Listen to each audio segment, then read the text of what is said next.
Bon, donc merci Catherine pour l'invitation, merci aux organisateurs de me donner l'occasion de parler donc des thérapies par vidéo feedback. Et c'est vrai que ça va être un petit peu décalé quand même parce que c'est pas très centré sur les troubles neurodéveloppement, même si vous verrez à la fin qu'il y a quelques expériences, voire quelques expériences plutôt concluantes sur cet outil thérapeutique.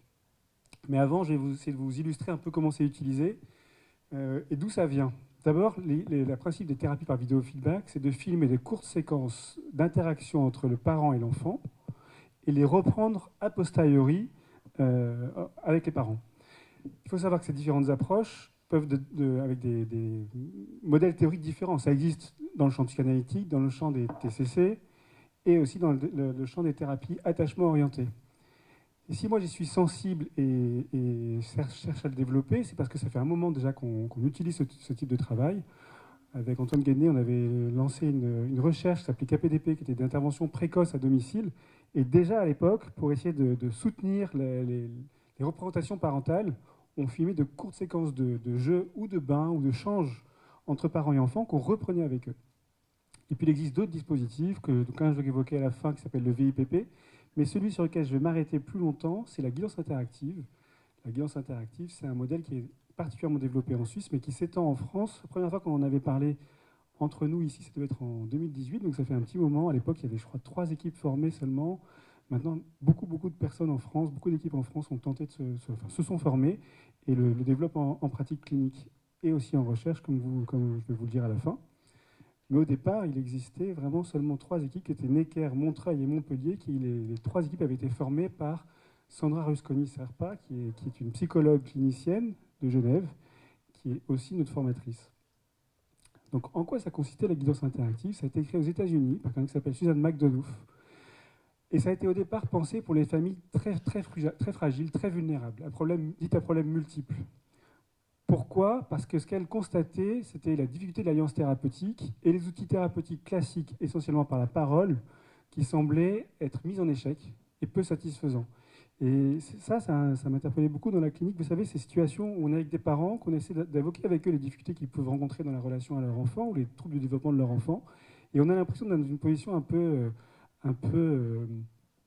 quasi, quasi éducative. C'est-à-dire qu'on pose des questions aux parents qui nous répondent, qui essaient de répondre correctement à ce qu'il imagine qu'on attend de lui. Qui fait un rapport très déséquilibré et finalement assez inconfortable pour les parents et pour nous. Le principe de cette approche thérapeutique, c'est que le parent devient encore plus partenaire de la thérapie, avec un changement de posture. Et je vais le redire après, mais finalement, je ne peux pas m'empêcher de l'évoquer maintenant. En quoi c'est intéressant? Je vais vous donner mon expérience clinique. Je pense à un père très carencé, très en difficulté pour simplement penser ce qu'il vivait avec ses enfants.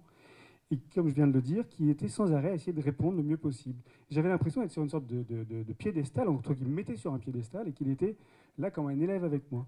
Et quand on a commencé à faire ce travail de vidéo feedback, donc filmer ces courtes séquences d'interaction, simplement, le fait de se positionner autour du film, on se retrouve côte à côte. Et on se met à regarder ensemble vers l'écran. Et il y a un effet de partenariat qui change. Et on finit par être dans une sorte de mutualité et de questionnement partagé. Donc c'est un outil, je pense, qui peut particulièrement soutenir l'alliance thérapeutique. Et encore une fois, qui est centré sur l'interaction observable. Je disais que ça vient de Suisse, enfin ça vient des États-Unis et ça a été développé en Suisse. En fait, pour ceux qui connaissent bien la périnatalité et la toute petite enfance, c'est un outil qui a été utilisé dans les travaux de recherche sur les thérapies psychodynamiques menées par Bertrand Kramer. Et en fait, il faisait des psychothérapies psychanalytiques brèves. Et à l'époque, il cherchait un groupe de comparaison pour démontrer à quel point sa thérapie était efficace. Et c'est un auteur qui s'appelle Daniel Stern, qui connaissait la guidance interactive, qui a dit on va se former là-bas et on va mettre en place ces 2 approches thérapeutiques et les comparer. Et ce que j'ai retenu de cette recherche, qui est quand même des années 80, c'est que plutôt que de parler de la prééminence la prééminence d'une thérapie sur l'autre, c'est plutôt que c'est le cadre dans lequel elle est utilisée et le mode interactif ou le mode de fonctionnement de chaque parent qui fait qu'on doit adapter l'approche thérapeutique. Et c'est ça que je voudrais pouvoir mettre en avant, c'est que ce travail-là, ça permet de diversifier nos approches et donc de mieux s'ajuster aux problématiques de chaque famille. Donc la guidance interactive, en quoi ça consiste? D'abord, c'est une thérapie brève, c'est en général 6 séances, parfois 12. On essaie de faire que ce soit hebdomadaire ou bimensuel. Et avec le principe de à mi-distance, donc au bout de 3 séances, on fait le point avec les parents et on voit si les objectifs initiaux sont remplis, ou en tout cas si on continue à suivre les objectifs initiaux, ou comment réajuster le projet thérapeutique. Ce qui est très important, c'est que c'est un travail vraiment sur le ici et maintenant de l'interaction observable. On ne se penche pas sur l'histoire infantile des parents, sur les antécédents de l'histoire commune entre parents et enfants. C'est vraiment centré sur le moment de l'interaction. Et donc, on utilise la vidéo comme outil d'analyse d'interaction. Mais ce qui est important de rappeler aussi, c'est que ce n'est pas une thérapie centrée sur une thérapie du jeu, ou une thérapie par le jeu. C'est une thérapie où le jeu, où l'échange est utilisé comme observation des interactions et pour aider les parents, éventuellement les faire évoluer. Donc, on a pour principe de filmer un moment et de nous focaliser sur ce qui nous paraît pertinent dans l'interaction qu'on pourra ensuite reprendre avec les parents. Donc comment ça se déroule? Au début, dans les années 80, c'était avec les matériels de l'époque, donc une grande caméra, un magnétoscope. On passait 1 heure autour d'une séquence de film. Les professionnels travaillaient sur le film et faisaient une autre séance pour reprendre la vidéo avec les parents. Maintenant, on s'est modernisé, on utilise des tablettes, et donc on arrive à faire l'ensemble d'une séquence thérapeutique sur 1 heure à 1 heure 30, avec le temps d'installation, de prise de contact avec la famille, de faire le point un peu sur les événements récents. Un temps de film qui est très court, en fait, ça dure 5, maximum 10 minutes, et qui n'a pas de fonction particulièrement signifiante. C'est simplement une interaction la plus banale possible, comme à la maison. Et ensuite, quand cette séquence est filmée, dans la foulée, quand on est formé, on tourne la caméra, on reprend la vidéo et on se focalise sur certains moments pertinents de l'échange qui nous permettent de travailler avec les parents sur leur représentation et sur leur sensibilité aux manifestations de l'enfant. Donc, le temps de rencontre, le temps d'enregistrement. Nous, on est complètement spectateurs, mais par contre, on repère ce qui nous paraît pertinent dans l'interaction, et immédiatement après, on va pointer les éléments qui nous paraissent utiles du court échange vidéo. Mais ce que j'oublie là, qui est important, qui est cité un peu après, c'est qu'il y a un moment essentiel, qui est, évidemment, je vais faire un peu comme ça, qui est essentiel et que j'ai appris en me formant avec Sandra Rusconi-Serpa, c'est qu'il y a donc ce temps d'interaction filmé, et avant de reprendre la vidéo, c'est reprendre des questions très simples, mais qui permettent de mettre le parent dans des conditions qui vont lui permettre de réfléchir à ce qu'il a vécu. En fait, comment essayer de vous dire ça?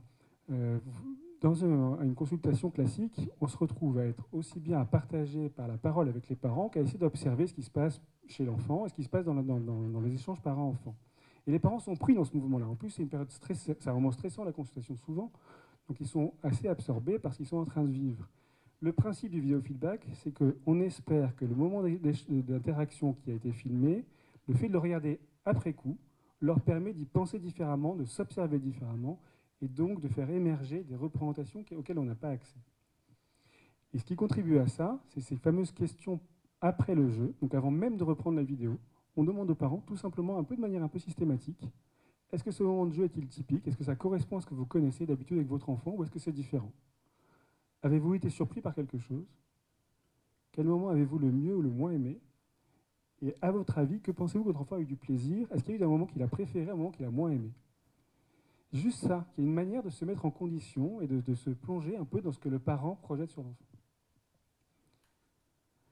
Voilà, bon après, j'avais mis quelques éléments qui sont très importants sur le plan technique, mais pas crucial pour ce que je vous présente là, qui est comment on le présente aux parents, mais aussi comment on l'organise. C'est tout bête, mais il faut un formulaire de consentement, évidemment. Vérifier le matériel avant la séance, parce que si ça nous lâche en plein milieu, c'est plus complexe. Mais surtout, ce qui est très important, c'est que c'est un plan fixe. En fait, on est vraiment passif. On pose la caméra et on doit avoir dans le champ le bébé, ou l'enfant, et les parents suffisamment présents. Quand j'ai commencé à me former avec Antoine Guédenet, c'était avec Georges Donning en TCC, et à l'époque, on faisait ça à la maison. Donc c'était encore plus comment dire, sportif, mais où on allait nous-mêmes à la maison, on filmait l'interaction, ou parfois, on demandait simplement aux parents de venir avec leurs vidéos. Et on leur disait la même chose. Vous filmez une séquence qui vous paraît importante à montrer, mais cette séquence n'a d'intérêt que si on vous voit aussi dedans. Il faut qu'on voit ce qui se passe entre votre enfant et vous. Et c'est sur ça qu'on va travailler ensemble. Donc l'importance du plan fixe et moyen pour qu'on ait vraiment les échanges et le regard sur ce qui se passe entre eux. Voilà, la séquence interactive, comme je vous disais, elle est très courte, comme à la maison, et des jeux adaptés assez simples. Le but, c'est que ce ne soient pas des jeux trop marqués sur le plan symbolique. Il faut vraiment que ce soit centré sur comment ils vont travailler, jouer ensemble, plutôt que d'essayer d'être sur du signifiant. Encore une fois, ce n'est pas une thérapie par le jeu. Les questions après le jeu. Je vous l'ai dit, l'installation et le déroulement du visionnage, alors c'est quand même, ça peut être aussi assez sportif, ça, parce que pour des enfants de 3-4 ans, donc on a filmé 5-10 minutes, puis après on tourne la caméra, on commence à regarder la vidéo, et parfois l'enfant il continue, parce que lui il n'est pas spécialement spectateur, il est très envie de continuer à participer, donc il se met au milieu, il reprend les jeux. Et donc ce qui nous était recommandé en formation, c'est qu'on filme aussi le moment où on revoit le film. Donc, ça devient un peu une sorte de mise en abîme permanente. Donc vous filmez l'interaction, vous regardez l'interaction avec les parents, mais vous filmez, vous, regardant l'interaction avec les parents, et vous allez reprendre ça aussi. Et parfois, c'est très intéressant, parce qu'on voit aussi comment les modes éducatifs des parents, comment ils sont disponibles pour l'enfant, sensibles à ses besoins, ses manifestations, et puis parfois un peu nos réactions à nous aussi. Voilà. Les principes du visionnage, c'est de travailler sur le ici et maintenant, observer, penser l'interaction et les enjeux affectifs. Et puis, on a été beaucoup formés à surtout soutenir les échanges qui semblent de qualité. Ce qui parfois peut être très très difficile. On peut avoir 10 minutes de film où on a l'impression que le parent est tellement démuni qu'on ne saura pas où trouver quelque chose qui va l'aider à le soutenir dans la relation à son enfant. Mais donc on essaie de sélectionner des séquences interactives qui paraissent importantes. À chaque fois, j'ai cet exemple en tête d'une maman qui était très très très malade. Elle avait un trouble du comportement alimentaire très important. Elle avait conçu un enfant dans des conditions, un double don très difficile. Et depuis la naissance, elle disait cet enfant ne me ressemble pas. En plus, il est moche, je l'aime pas. Et lui ne m'aime pas non plus. D'ailleurs, ça se voit. Je ne suis qu'un instrument pour lui. Il m'utilise tout le temps. Et on avait fait ce travail de vidéo, c'était pas facile parce qu'elle était très sensible à son image. Et la séquence, c'était lui qui avait choisi, il avait 2-3 ans, il avait demandé à ce qu'elle prenne un livre et qu'elle lui lise. Et il s'était installé sur ses genoux et elle lui a lu 5 minutes d'un petit livre. Et elle dit, bah, vous voyez, c'est comme ça, il me demande juste d'être un instrument pour lui, de lui raconter une histoire, il n'y a aucun échange entre nous, je suis juste une passeuse d'histoire. Et sur la séquence, ce que j'avais pu voir, c'est que tout le long du moment où elle racontait l'histoire, posé sur elle d'abord, il s'était complètement abaché sur elle, et doucement, il lui caressait le bras. Et je lui avais montré ça, je lui ai dit, regardez ce qui est en train de se passer. Et c'est quelque chose qu'elle n'avait même pas ressenti ou perçu sur le moment. C'est l'après-coup qui avait permis de voir qu'il avait des élans qui étaient évidents, mais dont elle se défendait beaucoup. Ça avait ouvert tout un champ de réflexion de sa part auquel j'aurais pas pu accéder, je pense, simplement par l'échange par la parole. Voilà, la séance point à l'importance de revenir sur les objectifs initiaux et comment les faire évoluer. Les objectifs de la guidance interactive, c'est de renforcer la compétence et l'estime de soi des parents, les aider à revisiter, repenser le mode d'interaction à travers 2 axes sur lesquels j'insisterai, qui sont la question de la sensibilité parentale, c'est-à-dire renforcer les comportements interactifs sensibles, être suffisamment attentif aux signaux émis par l'enfant et ne pas se tromper dans leur signification. Et le deuxième axe, qui est la notion de mentalisation. La mentalisation, c'est pouvoir penser nos états mentaux et penser sur notre enfant comme différent de soi. Ce que je vous disais avec les questions, à votre avis, qu'est-ce qui s'est passé pour lui? Est-ce qu'il y a un moment qu'il a particulièrement aimé? Se mettre à sa place et faire cet effort-là de le verbaliser, de l'exprimer à partir de ce qu'il a observé.